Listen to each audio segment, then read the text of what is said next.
Hey, it's Ian McCarthy from the Blue Claw Group and the president of Blue Claw Associates. We're excited to introduce you to our new YouTube channel. Don't forget, click like and subscribe below and check out the other links in the bio as well.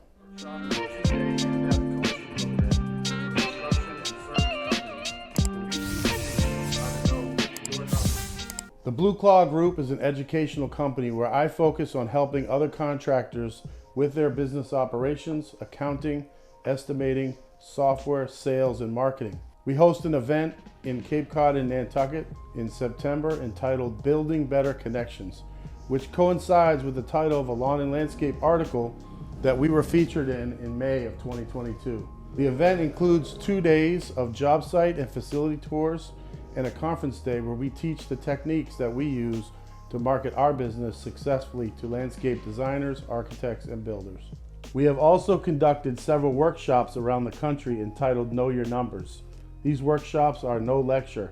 We take attendees through a process that enables them to build an operating budget, reveal available production capacity, target billable rates, markups, and other key performance indicators. We teach techniques for empowering the contractor to help their crews stay within budget and other advanced topics such as recognizing revenue and using a P&L properly to be able to ensure you are staying on target. We teach planned profit, not hoped for profit. If you're a landscape contractor or operate a similar construction or service company or aspire to, this is the channel for you. Our website for this program is blueclawgroup.com, where we will also be posting registrations for the upcoming events. Next, I would love to give you my background in business, which I promise will be fun, a little bit of a journey, but it will provide context on why I'm uniquely positioned to give you valuable information in this area. So here we go. I was born in Washington, D.C. and raised in Chevy Chase, Maryland. I was fortunate enough to spend summers in Nantucket Island, which is off the coast of Massachusetts. Having attended Gonzaga College High School in D.C., my first university was at the University of Maryland at College Park. While I was there, I was hoping to go into the prestigious business school, but they did not allow entry until your junior year. So I was mired in liberal studies, and quite frankly, I was bored. However, I had two interesting roommates who were brothers and happened to be Greek wrestlers and weightlifters. That was quite interesting for me as I was only about 145 pounds, but I did my best to try and keep up. One of the brothers was Pete Baloglu. Yes, some of you may know Pete now as Paver Pete, the national spokesman for Techo Block. He and I were college roommates. That is a true story. And neither of us knew we were in the landscape industry for decades until about 2017 when I discovered him at a showcase here in Cape Cod.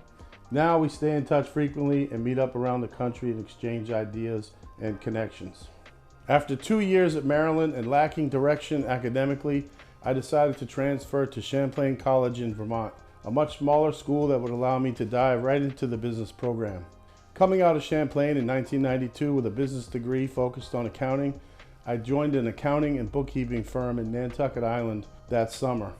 For the next several years, I did the monthly books and write-up for a wide variety of small businesses on the island. Personally though, I was a little bored doing the accounting myself and being nailed to a desk, and a little bit jealous seeing different entrepreneurs operating their business with different models, whereas I was stuck at my desk and billing out by the hour. So in the spring of 1996, one of my clients went to sell their landscaping business. My job was to prepare the numbers to ensure the deal went through. Unfortunately, the deal fell through because one of the partners passed away before it was all signed.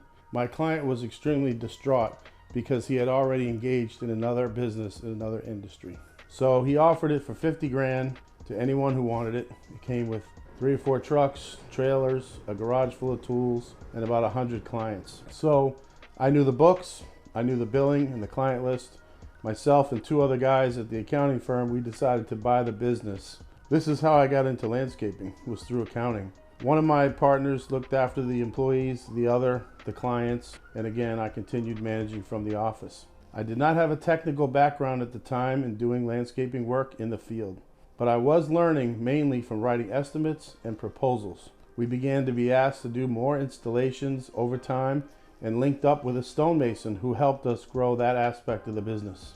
I received a VHS tape, I'm dating myself here, from Clip Software in the mail, and I was intrigued. Clip stood for Computerized Lawn Industry Program. I bought the software, began using it. It was one of the first industry-specific CRMs that also did routing, scheduling, and billing.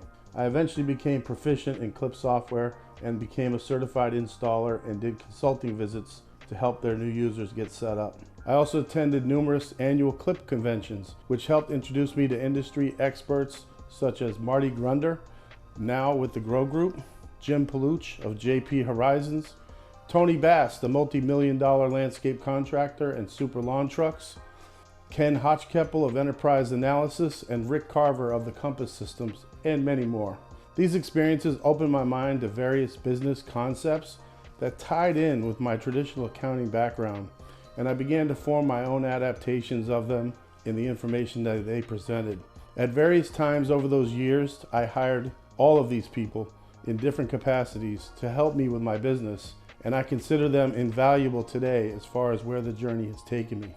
Also, later that year in 1996, I was married. My wife Tiffany was from Cape Cod, and so naturally I began spending more time on the mainland and away from the island. In 1998, I was invited to bid on a very large landscaping project for the famous race car driver Roger Penske in Nantucket. The base project was over 7 figures. Of course, this is back in 1998 dollars. I ended up losing the bid, but it was to a very prominent landscape contractor, a masonry contractor on Cape Cod, by a tiny margin. At the time, it was probably over our head, but being young and brash, we wanted to give it a shot. But I began researching and studying and following that company that won the bid in order to learn what made them capable to do such a large project and such amazing masonry. I began to see and notice stonework projects wherever I went on Cape Cod.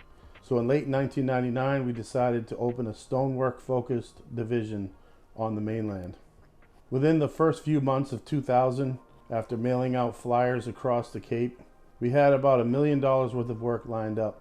I ended up managing about 12 stonemasons on the Cape that summer, having never done any kind of field management up until that point, and as you might say, it was a baptism by fire. Quite a learning experience. At the end of the season, I questioned my decision to create the second division on the Cape. Nantucket was running smoothly.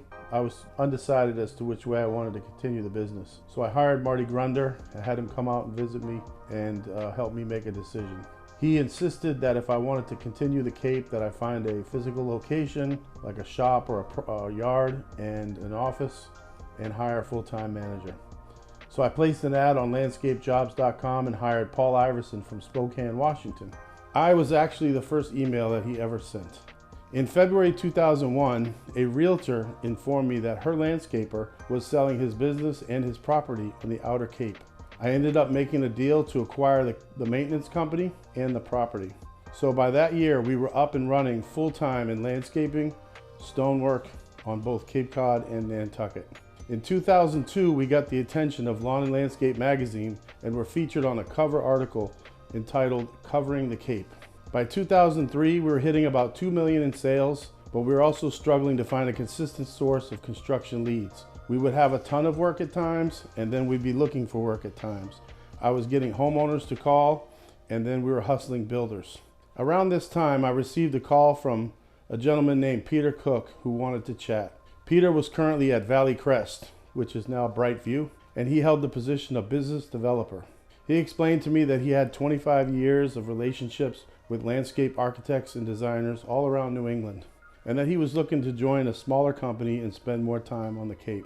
I was intrigued about this because I had never heard of the opportunity that existed between independent LAs and designers and landscape contractors. So I rolled the dice and hired him in 2004, and we were off and running. Looking back, Peter executed his position flawlessly, and I was absorbing everything that he did and said. I didn't really realize it at the time, but I was. Our desks were nearby, and so I was listening to him chat with architects and designers, and I took in the way that he communicated with them and how he built those relationships. By the end of 2005, we had reached nearly $4 million in sales, and our flagship project was a $1.3 million construction project for a private club on Nantucket. Amazingly, we were able to begin this work February 1st and complete the entire project by July 3rd in time for the grand opening. So we had exceeded my initial goals for the company. We were doing high-end projects and everything seemed great. In 2006, I invested in a nearby minor league basketball team called the Boston Frenzy. In fact, the team's coach was Kobe Bryant's father, Joe Jellybean Bryant. We renamed the team the Cape Cod Frenzy and set up a home game circuit around the Cape at various high schools. This started out as a side hobby for me, for fun, but I saw a stark contrast in our business model of a few hundred fans in a high school gym and other clubs who we visited when we traveled on the road. Some of these other teams had arenas, thousands of fans, and corporate sponsors. In order to upgrade our team, I decided to relocate it to Manchester, New Hampshire, and add investors. I was now torn between my responsibilities with the landscape company and going to New Hampshire with the basketball team. Well, I chose fun. So I sold off the landscaping company in pieces to several other entities in order to focus on this new basketball venture full time. In 2007, we played our inaugural season in Manchester as the Manchester Mill Rats. We played teams from Vermont, Montreal, Quebec, Halifax, Rochester, New York City, New Jersey, and so on. I was having a blast, and in 2008, I was named the General Manager of the Year of the American Basketball Association. One irony is that our biggest rival was the Vermont Frost Thieves, who were owned by Alexander Wolf from Sports Illustrated. They played their home games at Champlain College in the auditorium where I went to school over a decade earlier. The second year, we, along with our whole division, we migrated to a new league called the Premier Basketball League. The PBL was owned and operated by the owner of the Rochester, New York team. During that time, I also served as the general manager of the Mill Rats. I was working for Zen Associates, a prestigious design-build landscaping firm outside of Boston. While I was there, I helped them manage an $8 million project in Weston, Mass. This was a great learning experience for me, as I was able to work alongside landscape architects. I got to see how they operated, how they spoke, things that were important to them, as well as refine my understanding of the landscape construction industry. In our third year in Manchester, the team owner of Halifax, Andre Livingston, asked me if I would consider moving the Mill Rats to Canada. He had built a relationship with Rogers, a telecommunications giant in Canada. They had been his team's biggest corporate sponsor. He said that if we would move, that Rogers would sponsor our team as well. He indicated they wanted us to move to St. John, New Brunswick. They had a 6,000-seat arena next to the highway that we remembered seeing as we passed by in our bus on the way to Halifax. So I took a ride up to St. John and had an initial meeting with the arena manager, subsequently the mayor and other city officials. Within a few months, we signed a six-figure multi-year deal for Rogers to become the title sponsor of the Mill Rats, beginning in the fall of 2010. So I packed up my wife and my two boys and we moved to Canada. So I was now serving as the president and general manager of the St. John Mill Rats. We had Harbor Station, a 6,000-seat arena with a brand new high-def Jumbotron and luxury boxes to call home. Our first season in Canada was still in the Premier Basketball League, and we averaged just under 4,000 fans a game. My duties were intense. I was responsible for business operations and basketball operations. So all marketing, sponsorship, ticket sales, promotions, booking public appearances, and kids camps was all on me. On the basketball side, I would spend summers traveling around the US looking for talent. I hired the head coach and assembled the roster, but I was having a blast. Now you tell me it's not every guy's dream to be the GM of a professional team. And yet I woke up every day thinking, wow, I can't believe what I get to do every day. And then it got to be more. In the first season, Andre Livingston and I discussed leaving the PBL. The league was owned by a single person in New York, and we were not comfortable with all of our hard work being at the whim of one person. So we decided to launch Canada's first domestic professional basketball league. And in May of 2011, we announced the National Basketball League of Canada. We had sold 4 additional franchises to make the inaugural season happen. I was named the league's chief operating officer and co-founder to add to all of my other duties. The entire social media era came about and came into prominence during my career in sports, something that would help me later on. For the next 3 years, I ran the Mill Rats and served on the board of directors of the NBL Canada. Then we found out my wife was pregnant with a girl. My sons were 13 and 17 at the time, and we hadn't planned or thought about having another child, so this was definitely a surprise. And my wife had had C-sections with both boys, but in Canada they just wouldn't allow her to have a C-section, so she decided to have the baby born back here in the US. Every summer she would always go back to Cape Cod and visit her family and recover from the cold Canadian winters, while I traveled around looking for players. But in the summer of 2014 she began prenatal care for the baby in Massachusetts. My daughter Hazel was born in the fall of 2014. That year, my oldest son lived with me in Canada, while my youngest son stayed with his mom and baby sister on Cape Cod. I had duties with the team in the league that I just couldn't drop. That following fall, my oldest decided to stay on Cape Cod for his senior year in high school. He was preparing to go to the University of Massachusetts on a math scholarship. So I was living in Canada alone, and in January 2016, I informed my partners in the team and the rest of the league that I would be resigning at the end of the season to go back to the United States to be with family. In May of 2016, I found myself back on Cape Cod after being gone for 9 years. My wife was studying to be a real estate agent, so I took that summer to take care of my daughter and bond with her. In the afternoons, I would go crabbing for fun. I was from Maryland after all, and there are blue crabs here on Cape Cod in the rivers and bays. I was in the habit of posting my crabbing adventures and cookouts on Facebook, and one day an old friend commented, "Hey, next time you go, I'll be your ball boy." That was Bob Maffey. Bob owned Maffey Landscape Contractors on the Cape, and I had known him since 1998. I had helped his company with Clip software. My stonework company had subcontracted from him. Later, we bid on some of the same projects. We often met up and hung out at annual landscape trade shows and such. So I took Bob crabbing to show him the ropes, and he kept asking me while we're crabbing, "Hey, what are you gonna do next? What are you up to? What are you gonna do next?" I really wasn't sure at the time, and so he said, "Look, we need some senior management help at the company." So I went in, I interviewed with him, and ended up taking a position with Maffey Landscaping in the fall of 2016. In the years that I was in Canada, his company had grown to around 11 million in revenue and into a beautiful new facility. I was in the management of the construction division. Notably, Maffey was known for being a maintenance company, so I thought I could really help grow his construction department.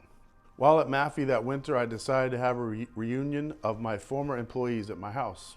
Surprisingly, as they all arrived, they kept asking me, "Hey boss, when are you going to start the company?" They were showing me pictures of stone walls and patios they were building, which were exceedingly beautiful. By now, they had all been split up and were working at different companies around the Cape. But it planted a seed in my mind. And in the fall of 2017, Bob decided that he was going to sell his company to a private equity firm. I had been making plans to launch my own company anyway, so the timing was pretty good. The brand I settled on was Blue Claw Associates, a nod to how I was brought back into landscaping on that fateful day of crabbing, and I utilized the style of the name of Zen Associates, the company I had worked at while I lived in New Hampshire. So I began creating marketing materials and the website utilizing photos from my old company's jobs that I could find online. Over that winter, I began sending out brochures to landscape designers, architects, builders. I sent email blasts, LinkedIn messages, made cold calls, and after all that, I was able to line up 3 projects that I could bid on for the spring of 2018. While I had been at Maffey, my parents hired them to do a design for a new front entrance. But I told my parents, hold off because I'm starting a company and I wanted to keep their project in my back pocket in case we were in between jobs. Well, I bid the first 2 projects and did not win either bid. Although I was disappointed, I felt I had a good chance to win the 3rd one. So I went ahead and hired the first 2 employees and told them we were going to start about April 15th. I found out on April 14th that we did not get the 3rd bid either. Then it snowed on Cape Cod, and so we postponed the employees till April 23rd. And during that week, I was able to get my parents' job organized, and we actually started the company doing a project at my parents' house.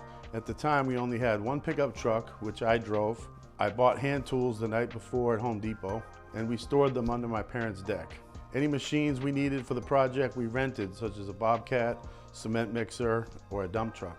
While we were there, we got a referral for a bocce court. We got another one for an outdoor fireplace. So we would leave my parents' job to go do these other projects and then come back. All this time I'm posting the work that we're doing on Instagram and Facebook to get a following. As the summer wore on, we continued doing relatively small jobs on a word-of-mouth basis.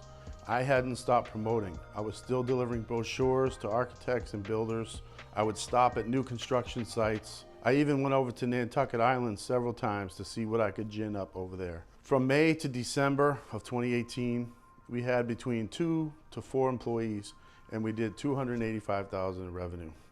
We were profitable. I was enjoying what we're doing, but to be honest, I did wonder if this is all it would ever be. Would it ever reach back to the level that I was at my previous company? In October, I got a call from a landscape architect that would change the trajectory of the entire company. She phoned and asked if we would bid on a project in Nantucket that included several thousand feet of granite walls, bluestone terraces, an infinity pool, and more. She asked, "Do you work in Nantucket?" I said, "Yes." "For how long?" I said, "Since 1996, including my whole history." She said, "Do you have masons?" I said, "Yes." She said, "Great, I'm so glad I found you because this job could not be handled by an ordinary landscaper." As I sat there on the phone with 1 pickup truck, no equipment, and 2 employees. Well, we ended up winning the bid. The base bid was $560,000. Ultimately, the client ended up spending over $1.7 million over several years.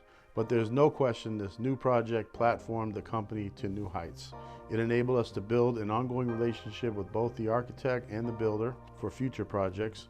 We used the project work for social media that attracted other professionals. It enabled us to hire more employees. I was able to rehire my former production manager, Paul Iverson, and several masons that worked for the old company. By the end of 2019, we had reached $2.6 million in sales, nearly 10x the previous year. During 2019, I joined an online group of landscape professional business owners called the GOAT Gang, which stands for those striving to be the greatest of all time. We had several construction crews on Cape Cod as well as the big project going in Nantucket. I was handling all the sales, all the estimating, doing all the accounting, payables, payroll, all out of my house. We had no shop or facility. The crews kept their tools on job sites and enclosed trailers. In January 2020, I was talked into renting a suite of corporate offices.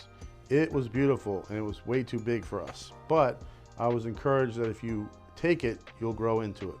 Then COVID hit and we were restricted on having no more than 1 person in the office at a time. Well, that wasn't a problem for us since I was the only one in the office. That whole year I questioned whether or not it was a good idea to spend such amount of money to rent a large office.